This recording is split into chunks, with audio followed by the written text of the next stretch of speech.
प्रेक्षको, आपण एक शब्द ऐकला असेल, तो म्हणजे कर्नाटकी कशिदा. कर्नाटकी कशिदा मी काढीला. हो, तेच ते गाणं, कर्नाटकी कशिदा मी काढीला. कर्नाटकाच्या राजकारणामध्ये चेंज ऑफ गार्ड ज्याला आपण म्हणतो, म्हणजे मुख्यमंत्र्यामध्ये बदल झालेला आहे. पण नेमका आता हा असा खांदेपालट व्हायचं कारण काय? राहुल गांधी यांचं मन एकदम कसं बदललं आणि या कर्नाटकाने काँग्रेसला खूप मोठे नेते दिले. रामकृष्ण हेगडे, निजलिंगप्पा, एस एम कृष्णा, वीरेंद्र पाटील, बंगारप्पा, किती नावं घ्यावीत तुम्हाला मी सांगतो, की ज्यांनी कर्नाटकातून जाऊन काँग्रेसच्या राष्ट्रीय राजकारणावर खूप मोठा फरक घडवला. आता शिवकुमार यांची मुख्यमंत्रीपदी एक प्रकारे वर्णी लावायचं कारण काय? सिद्धारामय्या यांना राजीनामा द्यायला भाग पाडायचं नेमकं कारण काय? दोघांमध्ये सत्तेची रस्सीखेच तर यापूर्वी सुरू होती. सिद्धारामय्या हे काही तसे हलक्यात घेण्याला येण्याजोगा नेता नाहीये. आज काँग्रेसमध्ये ओबीसी समाजाचं एकमेव नेतृत्व जर कोण करत असेल तर हे सिद्धारामय्या आहे. पण आज मात्र त्यांना आपलं पद वाचवता आलं नाही. पण वाचवता आलं नाही म्हणून लढाई सोडेल तो कसला? राजकारणामध्ये you are not defeated till the time you accept that you are defeated. म्हणजे हिमाचल प्रदेश आहे, कर्नाटक आहे आणि सर्वात महत्वाचं म्हणजे केरळम आहे. या तिन्ही राज्यामधले मुख्यमंत्री आता कोणाच्या मर्जीचे असतील तर ते राहुल गांधी यांच्या मर्जीचे नाहीत. नमस्कार, द उदय निरुडकर शो या भागामध्ये आपल्या सगळ्यांचं मनपूर्वक स्वागत. प्रेक्षको, आपण एक शब्द ऐकला असेल, तो म्हणजे कर्नाटकी कशिदा. कर्नाटकी कशिदा मी काढीला. हो, तेच ते गाणं, कर्नाटकी कशिदा मी काढीला. अर्थात त्या गाण्यावरचा आजचा कार्यक्रम नाहीये, तर ते गाणं आज आठवायचं कारण कर्नाटकामध्ये हा कशिदा आता निघायला लागलेला आहे. याचं कारण कर्नाटकाच्या राजकारणामध्ये चेंज ऑफ गार्ड ज्याला आपण म्हणतो, म्हणजे मुख्यमंत्र्यामध्ये बदल झालेला आहे. आतापर्यंत 78 वर्षाचे सिद्धारामय्या हे मुख्यमंत्री होते. 2.5 वर्षापूर्वी, 3.5 वर्षापूर्वीच खरं तर ठरलं होतं की 2.5 वर्षाचा फॉर्म्युला आणि 64 वर्षाचे डी शिवकुमार, की ज्यांची महाराष्ट्राची ओळख फार जुनी आहे. 2002 साली विलासराव देशमुख यांच्या मंत्रिमंडळात जेव्हा हलचल झाली आणि त्यांच्यावर अविश्वासाचा ठराव आला, त्यावेळेला सर्व आमदारांना सुरक्षित ठेवण्याकरता म्हणून बंगलोरमध्ये हलवण्यात आलं. तेव्हा तिथली सगळी व्यवस्था जशी आसामला वगैरे केली होती तशी व्यवस्था करणारी व्यक्ती कोण होती? तर ती व्यक्ती म्हणजे शिवकुमार.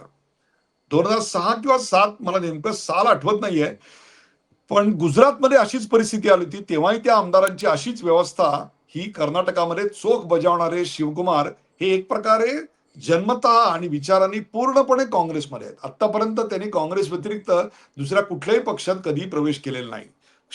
परंतु सिद्धारामय्या यांचं असं नाहीये. सिद्धारामय्या हे घाट घाट का पाणी पितात, तसे जनता दल युनायटेड, जनता दल सेक्युलर असा प्रवास करून 2006 साली काँग्रेसमध्ये आले. काय तुलना करावी का न करावी मला कळत नाही, पण काय योगायोग आहे बघा. 2006 सालीच मला असं वाटतं की नारायणराव राणे हे सुद्धा शिवसेना सोडून काँग्रेसमध्ये गेले. परंतु सिद्धारामय्या यांना मात्र लगेच मुख्यमंत्रीपद मिळालं. परंतु नारायणराव राणे यांना मात्र बराच मोठा काळ वनवास सहन करावा लागला. अर्थात त्यांना नंतर केंद्रात मंत्रीपद वगैरे मिळालं, तो भाग अलायदा. परंतु सर्वात जास्त काळ मुख्यमंत्रीपदी बसण्याचा विक्रम जर कर्नाटकात आज कोणाचा असेल तर तो आता या क्षणाला हा सिद्धरामय्या यांच्या नावावर जमा आहे. कोरबा अशा जातीत जन्माला आलेले, तशी जात ही लिंगायत सारखी काही तिकडची पॉवरफुल जात नाही. कर्नाटकातले लिंगायत म्हणजे आपल्याकडची जी मराठा जात आहे तशी आपल्याला म्हणता येतील. आणि शिवकुमार जे आहेत ते वक्कलिंग जातीचे आहेत. आता 78 वय झाल्यानंतर साहजिकच त्यांच्या उत्तराधिकाऱ्याचा शोध काँग्रेसच्या मनात सुरू झाला असेल.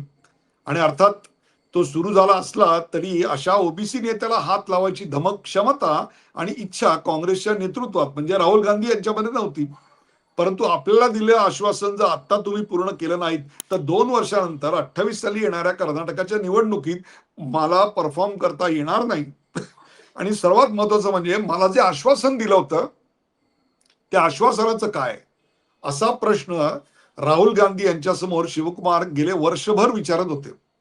परंतु देवराज अरस यांच्यापेक्षा सर्वात जास्त काळ मुख्यमंत्री विराजमान होण्याचा मान मिळवण्याकरता म्हणून आपली जेवढी इनिंग खेचता येईल तेवढी खेचली आणि शेवटी तो विक्रम त्यांनी मोडला. त्यांच्या नावावर तो जमा झाला. परंतु आता मात्र सर से पानी गुजर गया. पण नेमका आत्ता हा असा खांदेपालट व्हायचं कारण काय? राहुल गांधी यांचं मन एकदम कसं बदललं आणि शिवकुमार यांच्या नावाला त्यांनी हो कसं म्हटलं? असा प्रश्न जसा तुमच्या मनात आला तसा तो मलाही आला. खरं तर काँग्रेस आणि कर्नाटक यांचं अतिशय अतूट नातं आहे. चिकमंगळूर याच मतदारसंघातून इंदिरा गांधी निवडणूक लढवायच्या रायबरेली आणि अमेठीच्या व्यतिरिक्त, आणि या चिकमंगळूर मधून विशेषतः 77 साली निवडणुकीत दारुण पराभव झाल्यानंतर 79 साली जनता पार्टीचं सरकार कोसळल्यानंतर इंदिरा गांधीने जे कमबॅक केलं ते या चिकमंगळूर मधूनच. त्यामुळे काँग्रेस म्हणजे कर्नाटक आणि कर्नाटक म्हणजे काँग्रेस आणि काँग्रेस म्हणजे गांधी घराणं, हे अगदी जुळलेलं समीकरण होतं. आणि या कर्नाटकाने काँग्रेसला खूप मोठे नेते दिले. रामकृष्ण हेगडे, निजलिंगप्पा, एस एम कृष्णा, वीरेंद्र पाटील, बंगारप्पा, किती नावं घ्यावीत तुम्हाला मी सांगतो, की ज्यांनी कर्नाटकातून जाऊन काँग्रेसच्या राष्ट्रीय राजकारणावर खूप मोठा फरक घडवला. त्याविषयी पुन्हा कधीतरी. सध्या आपण बोलतोय ते आत्ता शिवकुमार यांची मुख्यमंत्रीपदी एक प्रकारे वर्णी लावायचं कारण काय? सिद्धरामय्या यांना राजीनामा द्यायला भाग पाडायचं नेमकं कारण काय? दोघांमध्ये सत्तेची रस्सीखेच तर यापूर्वी सुरू होती. एकमेकांच्या पायात पाय घालणे, एकमेकांचा पाणउतारा करणे, स्वतःची नाराजी उघडपणे दाखवणे. हे महाराष्ट्राचं वर्णन करत नाही मी, हे कर्नाटकाचं वर्णन करतोय. तर कर्नाटकामध्ये सुरू होतं. त्यामुळे कर्नाटकाचं वर्णन कर्नाटक असंच करायची वेळ आलेली होती. अर्थात वक्कलिगा समाजाबरोबरच लिंगायत समाजाला चुचकारता चुचकारता आपल्या हातून हा कोरबा समाज जाऊ नये ही देखील भीती काँग्रेसच्या नेतृत्वासमोर होती. पण तरी देखील नेमका आत्ता सत्ता बदल का घडला हे जाणून घेणं अत्यंत महत्वाचं आहे. कारण सिद्धरामय्या हे काही तसे हलक्यात घेण्याला येण्याजोगा नेता नाहीये. आज काँग्रेसमध्ये ओबीसी समाजाचं एकमेव नेतृत्व जर कोण करत असेल तर हे सिद्धरामय्या आहेत. आणि त्यांच्या राजकारणाला एक टर्म आहे की जी टर्म कर्नाटकाच्या राजकारणामध्ये देवराज अरस यांनी आणली आणि ती म्हणजे अहिंद राजकारण. अहिंद राजकारण म्हणजे काय? पिछडी जाती, दलित आणि मुस्लिम यांच्या एकत्रित करून जे काही राजकारणाचा बाज बांधायचा असतो, मोठ बांधायची असते, ती सिद्धरामय्या बांधत होते. त्यामुळे सिद्धरामय्या यांचं वय जरी जास्त असलं आणि त्यांच्या विजयाचं मार्जिन मागच्या वेळी जेव्हा निवडून आले त्यावेळी जेमतेम 2000च्या खाली होतं तुम्हाला मी सांगतो, तरी देखील त्यांची निवड करण्यात आली. पण आज मात्र त्यांना आपलं पद वाचवता आलं नाही. पण वाचवता आलं नाही म्हणून लढाई सोडेल तो कसला? राजकारणामध्ये you are not defeated till the time you accept that you are defeated. तुम्ही खाली पडलात, हारलात, तरी तुम्ही हारलेले नसता जोपर्यंत तुम्ही स्वीकारत नाही. आणि म्हणूनच दिल्लीला या, राज्यसभेचे सदस्य व्हा, राज्यसभेचं विरोधी पक्ष नेतेपद तुम्हाला देतो, अशा सगळ्या ऑफर तिने अत्यंत नम्रपणे सिद्धरामय्या यांनी धुडकावून लावल्या. आणि मी कर्नाटकातच राहणार म्हणजेच एक प्रकारे तुमच्या नव्या मुख्यमंत्र्याच्या समोर भूसुरुंग पेरत जाणार, अशाच प्रकारची एक घोषणा त्यांनी केली असं म्हटलं तरी हरकत नाही. एक गर्भित धमकी आहे. राजकारणात असं कोण उघडपणे धमक्या देत नसतं. याचं कारण स्वतःच्या मुलाला उपमुख्यमंत्रीपद, काँग्रेसमध्ये ही घराणेशाही ना ती अफलातून आहे तुम्हाला मी सांगतो. तिथे मल्लिकार्जुन खरगे स्वतःच्या मुलाला कर्नाटकामध्ये उपमुख्यमंत्रीपद मिळावं याकरता या वयात देखील आपल्या धोत्राचा काचा सोडून लढायला उभे आहेत. आणि इकडे 78व्या वर्षी सिद्धरामय्या हे देखील आपल्या मुलाला आता उपमुख्यमंत्रीपद मिळावलं आणि आपल्याच विचारांची माणसं उपमुख्यमंत्री व्हावीत याकरता प्रयत्नशील आहेत. परंतु डी शिवकुमार यांचं आत्ता काँग्रेससाठी सर्वात श्रीमंत असताना मदत करणं, एक प्रकारे ज्याला आपण काय म्हणू एटीएम काँग्रेसची जर आत्ता कुठली असेल तर ती शिवकुमार आहे. त्यामुळे एकीकडे कर्नाटकामधलं मठाचं राजकारण, एकीकडे कास्ट कॅल्क्युलस, एकीकडे सर्व आमदारांचा पाठिंबा सिद्धरामय्या, हे सगळं असताना सुद्धा शिवकुमार यांची वर्णी लागली आणि ती राहुल गांधी यांना तो अवंडा गिळत का होईना तो कडू जहराचा प्याला स्वीकारत हे करावं लागलं. या मागे कोण असेल तर ते प्रियांका गांधी हे नाव समोर आलंय. आणि हे पहिल्यांदा घडतंय असं नाही आहे. यापूर्वी आत्ता काही दिवसापूर्वी केरळामध्ये काँग्रेसचा मुख्यमंत्री विराजमान झाला तेव्हा वेणुगोपाल यांना मुख्यमंत्री करावं अशी इच्छा राहुल गांधी यांची होती. परंतु व्ही सतीशन यांना मुस्लिम लीगचं समर्थन आहे आणि मुस्लिम लीगच्या 22 आमदारांचा पाठिंबा त्यांच्याकडे असल्यामुळे व्ही सतीशन यांची निवड करावी असा आग्रह प्रियांकांनी धरला. अर्थात युक्तिवाद बिनतोड होता आणि त्यापुढे राहुल गांधी यांचं काही चाललंच नाही. हे यापूर्वी हिमाचल प्रदेशमध्ये पण घडलेलं आहे. तुम्हाला मी सांगतो, हिमाचलमध्ये सुख्खू हे मुख्यमंत्री झाले त्याही वेळेला हीच परिस्थिती होती आणि आपला शब्द शेवटचा आहे हे प्रियांका गांधी यांनी खरं करून दाखवलं. म्हणजे हिमाचल प्रदेश आहे, कर्नाटक आहे आणि सर्वात महत्वाचं म्हणजे केरळ आहे, केरळम आहे. या तिन्ही राज्यामधले मुख्यमंत्री आत्ता कोणाच्या मर्जीचे असतील तर ते राहुल गांधी यांच्या मर्जीचे नाहीत, तर ते प्रियांका गांधी यांच्या मर्जीचे आहेत. तुम्ही नीट विचार करा, प्रियांका गांधी यांना अशी कुठली मोठी जबाबदारी दिल्याचं तुम्हाला दिसतंय?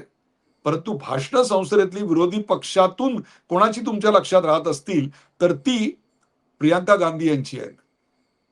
जाता जाता एकदा मला असं वाटतं अमित शहानी एक चिमटा काढला होता बोलता बोलता, आणि तो म्हणजे राहुल बाबा अपनी बहन से कुछ सीख लीजिए, अपने बहन से कुछ सीख लीजिए असं म्हणता म्हणता त्यांनी प्रियांका गांधींची स्तुती करण्यापेक्षा त्या दोघांमधून विस्तव जात नाही हेच भारतीय जनतेसमोर अधोरेखित केलं होतं.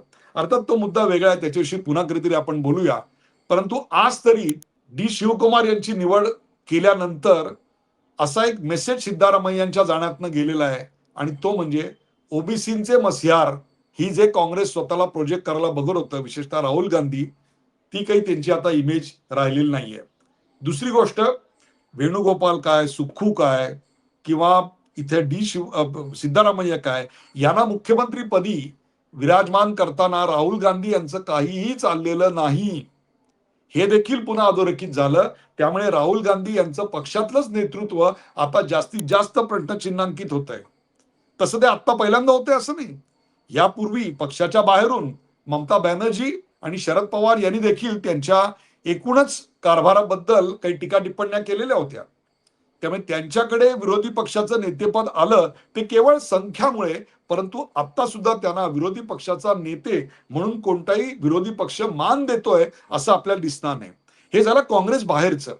काँग्रेसमध्ये देखील त्यांच्या नावाला कडाडून विरोध आहे. हे G23 मध्ये जे पत्रोपत्री झाली आणि पत्रास कारण की असं म्हणत जी काँग्रेसची सगळी लखतरं बाहेर निघाली, त्यात कोण होते किंबहुना कोण नव्हते असं विचार मला. त्यात कपिल सिब्बल होते, पृथ्वीराज चव्हाण होते, आनंद शर्मा होते. या सगळ्यांनी मिळून काँग्रेसमधल्या राहुल गांधी यांच्या राजकारणाचे वाभाडे काढलेले होते. मला स्वतःला एक अनुभव आहे, तो म्हणजे काँग्रेसचा वर्धापन दिन होता. आदल्या रात्री संध्याकाळी सांगण्यात आलं की उद्या राहुल गांधी पक्षाचा ध्वजवंदनेसाठी हजर राहतील. परंतु दुसऱ्या दिवशी राहुल गांधी कळलं की ते तिकडे नाही आहेत आणि ते परदेशी चालले गेले आणि त्याची कुठली सूचना पक्षात आधी दिली गेलेली नव्हती. अर्थात हा त्यांचा पक्षांतर्गत मामला आहे, परंतु एकूणच त्यांच्या स्वभावावर प्रश्नचिन्ह, त्यांच्या कारभारावरचं प्रश्नचिन्ह, त्यांच्या क्षमतेवरचं प्रश्नचिन्ह आणि त्याहीपेक्षा सुद्धा निवडून न आणण्याच्या त्यांच्या क्षमतेवरचं शिक्कामोर्तब म्हणजे काय असेल तर सिद्धारामय्या यांचं जाणं आणि डी शिवकुमार यांचं विराजमान होणं. आज हाच मुद्दा महत्वाचा आहे. शिवकुमार बसले काय आणि सिद्धारामय्या गेले काय यांनी फार फरक पडणार आहे अशातला भाग नाही. परंतु काँग्रेसमध्ये जे एक खांदेपालट आम्हाला अदृश्यपणे दिसते आहे ती तुमच्या समोर मांडणं माझं कर्तव्य आहे. यापूर्वी देखील काँग्रेसचं काय गणित असतं मला माहिती नाही. गेहलोट खरं तर त्यांना मुख्यमंत्री करायच्या ऐवजी सचिन पायलट प्रदेशाध्यक्ष असताना त्यांनी अक्षरशः जीवाचं रान केलं, रक्ताचं पाणी केलं आणि राजस्थानमध्ये काँग्रेसची सत्ता आणली. परंतु मुख्यमंत्री पद द्यायचं वेळ आलं तेव्हा त्यांना बाजूला सरकवलं गेलं आणि गेहलोत मुख्यमंत्री झाले. पुढे सचिन पायलट यांची नाराजी वारंवार दिसायला लागली तेव्हा त्यांना मर्सिलेसली दूर करण्यात आलं. इतकंच नव्हे तर त्यांच्यावर राजद्रोहाचा खटला देखील भरला. तो केंद्र सरकारने नाही तर तो गेहलोत यांनी पायलट यांच्या विरोधात खटला भरलेला आहे. ही वस्तुस्थिती आहे. त्या गेहलोत यांनी केंद्रात यावं आणि अगदी काँग्रेसचं अध्यक्ष व्हावं अशा सगळ्या ऑफर त्यांना देऊन झाल्या. त्या सगळ्या त्यांनी सपशेल धुडकारल्या आणि सांगितलं मला कशातही रस नाही, I am a man of Rajasthan, मला इथल्याच लोकांची सेवा करू द्या. म्हणजेच आपल्या मुख्यमंत्र्यांवर काँग्रेसच्या नेतृत्वाचं, विशेषतः राहुल गांधी यांचा कुठलाही धाक, दबाव आणि आदर हा उरलेला नाही. उद्या 7 राज्यांच्या जेव्हा निवडणुका होणार आहेत, त्यात काँग्रेसचं पानिपत होणं ही काही सूर्यप्रकाश इतकी स्वच्छच बाब आहे. त्यामुळे त्याच्यानंतर त्यांच्या विरोधी पक्षनेतेपद असण्यावर सुद्धा प्रश्नचिन्ह निर्माण होणार आहे. त्याची तर चर्चा आपण करूच या. परंतु आज शिवकुमार यांना मुख्यमंत्रीपदी विराजमान होताना त्यांच्या समोरच्या आव्हानांची जाणीव करून देणं अत्यंत महत्वाचं आहे. हा मुकुट अत्यंत काटेरी आहे. आजपर्यंत फक्त निजलिंगप्पा, देवराज अरस आणि सिद्धारामय्या यांनाच त्यांची टर्म कंप्लीट करता आलेली आहे.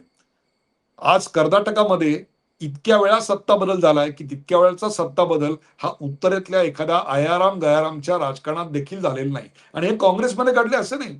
येदियुरप्पा भारतीय जनता पक्षाचे, त्यांना देखील आपली कार्यकाल पूर्ण करता आला नाही. आणि तिथे सुद्धा सदानंद गौडा आणि त्यानंतर जगदीश शेट्टर हे तिकडे मुख्यमंत्री म्हणून आलेले होते. याच्यावरून तुम्हाला कर्नाटकी कशीदा किती नक्षीदार आहे हे तुम्हाला कळलेलं असेल. पण आज कर्नाटकासमोर सर्वात मोठं आव्हान आहे ते आर्थिक आहे. तसं पाहिलं तर कर्नाटक हे आर्थिकदृष्ट्या अत्यंत संपन्न राष्ट्र आहे. पश्चिम बंगाल सारखी किंवा तमिळनाडू सारखी भीषण अवस्था तिकडे आलेली नाही आहे. त्यात तमिळनाडू बरं आहे, पश्चिम बंगाल अगदीच भीषण आहे. तिथे घुसखोरांचा प्रश्न काही फार मोठ्या प्रमाणात नाहीये. तिथे प्रश्न आता कुठला असेल तर तो विषम अशा असमतोलाचा, आर्थिक असमतोलाचा प्रश्न आहे. आज कर्नाटकातून जो जीडीपी जातो तो भारताच्या एकूण जीडीपी उत्पन्नाच्या 8% इतका मोठा आहे. परंतु तरी देखील संपूर्ण कर्नाटकाचा विकास झाला असं आपल्याला म्हणता येणार नाही. कर्नाटकाकडे काय नाही? उत्तम जंगल आहेत, उत्तम समुद्रकिनारा आहे, एक उत्तम संपन्न असं वर्षभराचं वातावरण आहे. मैसूरची हवा किंवा बंगलोरची हवा आतापर्यंत एक प्रकारे आदर्श मानली जायची. परंतु आज त्या बँगलोर शहरावर आर्थिक विकासाचा ताण इतका पडलाय, तुम्हाला आश्चर्य वाटेल, भारताच्या एकूण उत्पन्नाच्या आयटी क्षेत्रात या बँगलोरचं स्थान इतकं उच्च दर्जाचं आहे की it's a silicon valley of India असं म्हटलं जातं. जशी अमेरिकेमध्ये कॅलिफोर्निया ही सिलिकॉन व्हॅली आहे, तशी भारताची सिलिकॉन व्हॅली जर कुठली असेल तर ती बँगलोर आहे.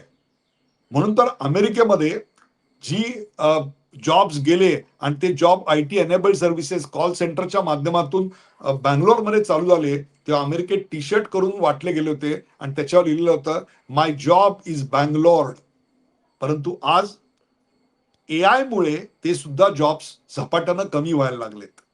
आज जॉब देण्याची बँगलोरची क्षमता ही आता प्रश्नचिन्हांकित झालेली आहे. त्याचबरोबर बँगलोर मधल्या इन्फ्रास्ट्रक्चरवर इतका जबरदस्त ताण आहे की एमजी रोड मधून जर तुम्हाला एअरपोर्टला जायचं असेल तर अक्षरशः डोळ्यात पाणी येतं आणि संध्याकाळी 3.5 ते 4 तास आधी, जेमते पाऊण तासाच्या प्रवासासाठी तुम्हाला 4 तास आधी निघावं लागतं. इतकं दुर्लक्ष झालेलं आहे. त्यामुळे शिवकुमार यांची नेमणूक झाल्यानंतर तिथल्या इंडस्ट्रीने हात जोडून विनंती केली, please invest in the infrastructure of Bangalore. एकेकाळी एस आर बोम्मई यांचं सरकार असताना 20,000 कोटी सरप्लस असणारं बजेट आज इलेक्शनला निवडून येण्याकरता जी रेवडी वाटली जाते त्या रेवडीमुळे 20,000 कोटी मायनस म्हणजे डेफिसिटला गेलेला आहे.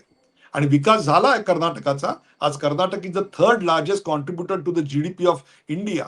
पण हे कुठून झालाय तर तो फक्त बँगलोर मध्ये झालेला आहे.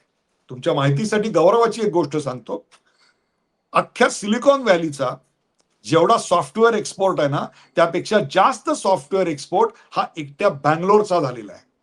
याच्यावरून तुम्हाला कल्पना येईल की किती बौद्धिक संपदा इथे निर्माण झाली आहे. सर्वात जास्त युनिकॉर्न म्हणजे स्थापनेच्याच वेळी $100 बिलियन ज्यांचं व्हॅल्युएशन आहे, अशा कंपन्यांची वाढणारी संख्या असो किंवा स्टार्टअप असो, या सगळ्यात आज बँगलोर अग्रेसर आहे. परंतु बँगलोर मधलं जीणं दिवसेंदिवस हे असह्य होत चाललेलं आहे. एकीकडे डेफिसिट बजेट, एकीकडे आर्थिक विकासाचा असमतोल, या सगळ्यांनी आत्ता कर्नाटक संत्रस्त आहे. 10% वर तिथल्या बेकारीचा आकडा गेलेला आहे. जरी राष्ट्रीय ॲव्हरेज पेक्षा जास्त तिकडे दरडोई उत्पन्न असलं तरी देखील बंगलोर मधलं जीणं आता लोकांना परवडत नाहीये. या सगळ्या पार्श्वभूमीवर 2 वर्षाच्या काळात हे आर्थिक शिवधनुष्य आणि राजकीय काटेरी मुकुटाचं शिवधनुष्य पेळण्याचं एक मोठं आव्हान शिवकुमार यांच्या समोर आहे. त्यांना हार्दिक शुभेच्छा. प्रेक्षको, हा कार्यक्रम आपल्याला कसा वाटला ते आम्हाला जरूर सांगा. लाईक करा, शेअर करा, सबस्क्राईब करा. पाहायला विसरू नका द उदय निगडूकर शो.